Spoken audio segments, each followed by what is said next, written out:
첫 번째 발언자 말씀해 주시죠. 예, 안녕하십니까. 저는 공인노무사로 일하면서 산재 감축과 재해 노동자 보호를 위한 시민단체에서 활동하고 있는 유성규라고 합니다. 오늘 저는 안전보건의 양극화에 대해서 이야기를 해보고자 합니다. 모두 아시겠지만 산재 사고 사망이 소규모 사업장 노동자, 하청 노동자, 고령 노동자, 이주 노동자 등 취약 노동자들에게 다발하고 있는 안전보건의 양극화 현상이 심화되고 있습니다. 작년에 우리 고용노동부가 발표한 산재 통계는 이러한 안전보건의 양극화를 해소하지 못하면 효과적인 산재 감축으로 나아갈 수 없다는 사실을 명백하게 보여줬습니다.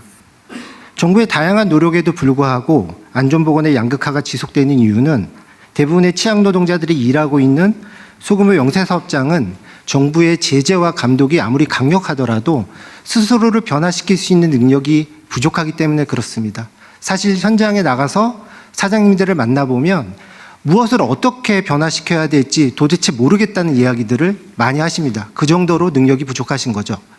따라서 변화할 수 있는 능력을 지닌 사업장과 그렇지 못한 사업장에 대한 차별적인 산재 예방 감독 전략의 실행이 매우 중요한 시점이라고 봅니다. 능력을 지니고도 변화하지 않는 사업장에 대해서는 지금보다 더 강력한 제재를 실행하고, 능력이 없어서, 능력이 부족해서 변화하기 어려운 사업장에 대해서는 지금보다 훨씬 더 강력한 지원과 지도 감독을 실행해야 된다고 봅니다. 그런데 이와 관련해서 매우 중요한 지점이 있습니다. 사업주 지원과 지도 감독을 무차별적으로 해서는 안 된다는 거죠. 어떤 지역, 어떤 사업장에 대해서 어떤 지원과 어떤 지도를 할 것인지에 대해서 정확히 타겟팅해야 됩니다. 사실 과거 우리 정부가 수많은 지원 정책과 지도 감독을 펼쳤음에도 불구하고 그 효과가 낮았던 이유는 바로 이 타겟팅을 제대로 못했기 때문이라고 판단이 듭니다. 정확한 타겟팅을 위해서는 산재 다발 지역 및 업종, 공정, 작업 유형, 인적 취약성 등에 대한 목적 지향적이고 면밀한 통계 분석이 반드시 이루어져야 됩니다.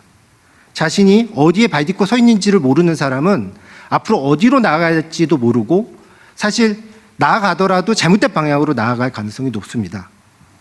조속히 실질적으로 도움이 되는 산재 통계 수집 및 분석을 위한 인프라 구축이 반드시 마련돼야 됩니다. 덧붙여 소규모 영세사업주들의 현장의 의견을 들어보면 노동부나 안전보건공단 등이 시행하는 지원 제도를 모르거나 알고 있더라도 그 절차가 복잡하거나 신청 서류가 복잡해서 신청하지 못하는 경우들이 많다고 하십니다. 실제로 제가 현장에 나가보면 누가 사장님이고 누가 직원인지 모르는 경우들이 많습니다. 소규모 영세사업장의 경우에는요. 격리사원도 없고 총무사원도 없고 일도 하시고 서류도 챙기셔야 되는 분들이 많죠. 결국 지원제도를 구축할 때 진짜 도움이 필요한 이러한 소규모 영세사업주들이 배제되지 않도록 제도 접근성을 높이기 위한 방안을 반드시 함께 고민해야 된다고 생각합니다. 부처주의와 산재 감축을 위해서 노력하시는 대통령님과 장관님 그리고 모든 공무원 분들께 힘내시라는 응원의 말씀 드리면서 제 이야기 마무리하겠습니다. 감사합니다.